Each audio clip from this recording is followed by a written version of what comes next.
ఇప్పుడు మనం చెప్పుకోబోయే కథ పేరు గోరంత దీపం కొండంత స్ఫూర్తి.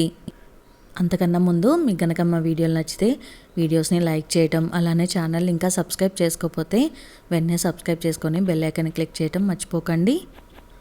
మంచి వాళ్ళకి ఎప్పుడు మంచి జరుగుతుంది. ఒకప్పుడు నాది ఇదే అభిప్రాయం, ఇప్పుడు ఆ మాటే నచ్చడం లేదు. లేకపోతే మంచి మనసు నా స్నేహితురాలకి ఇంతే అన్యాయం జరగటం ఏమిటి? దీపతో నా స్నేహం చిత్రంగా మొదలైంది. తను సన్నగా రివెతలా ఉండేది. ఓసారి ఏదో పనుండి హలో బకపీసు అన్నా. చివాల్న తలెత్తింది. నన్ను ఓ 5 దెబ్బలు కొట్టు, నేను ఒక్కటిస్తా, ఎవరి బలమేంటో తేలుతుంది అంది రోషంగా. నా వంతు పూర్తయినా దీప కిక్కురుమనలేదు. తను ఒక్క దెబ్బ కొట్టేసరికి కివ్వుమన్నా. టీచర్ అడిగితే ఎవరో విజిల్ వేశారు మేడం అంది. క్లాస్లో ఒకటే నవ్వులు. మాటలే కాదు, చదువుల్లోనూ దీపం ముందే. స్వయంగా నోట్స్ ప్రిపేర్ చేసి నాకు ఇచ్చేది. పరీక్షలకు కలిసి చదివేవాళ్ళము. తను నా పక్కన ఉంటే కొందంట అండా. నాకే కాదు, ఎవరికి ఏ ఆపద వచ్చినా తనే ముందుకొచ్చేది. ఓసారి తను స్కూల్ ఫస్ట్ వచ్చింది. నగదు బహుమతి ఇచ్చారు. పార్టీ అడిగాను. మా ఇంటికి రావే, అమ్మ చేతి కమ్మని వంట తిందుగాని అంది. నువ్వు మంచిదానివే గాని మరి ఇంత పిసినార్వా అన్నా ఎగతాళిగా. నవ్వి ఊరుకుంది. తర్వాత తెలిసింది డబ్బుల్ని ఓ అనాథాశ్రమానికి ఇచ్చేసిందని. దాంతో దీపపై అభిమానం రెట్టింపైంది. డిగ్రీ పూర్తయ్యేసరికి మేము ప్రాణ స్నేహితులమయ్యాము. పీజీలో నా పెళ్ళయింది.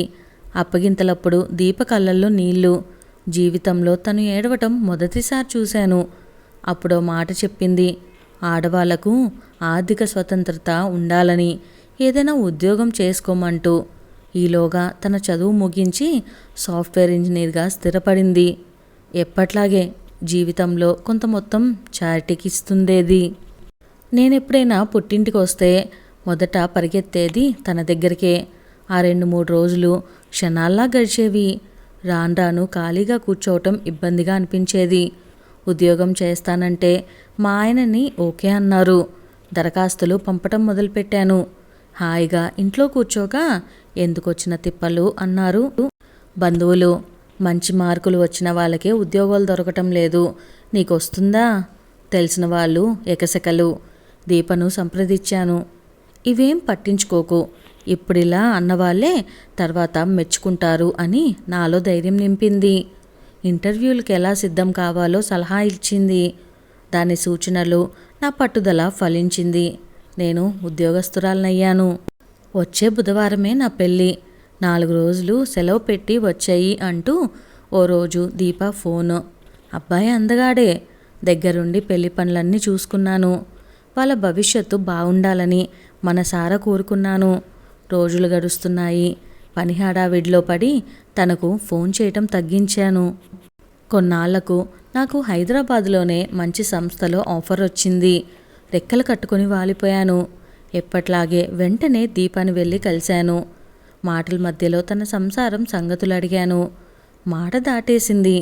నాలో అనుమానం. దీప పేరెంట్స్ని కలిసా. కట్టుకున్నవాడు రోజుకు తనపై చేయి చేసుకుంటున్నాడు. అడ్డు వెళ్తే మమ్మల్ని చితకబారుతున్నాడు అంటూ కన్నీళ్లు పెట్టుకున్నారిద్దరూ. తల్లడిల్లిపోయాను.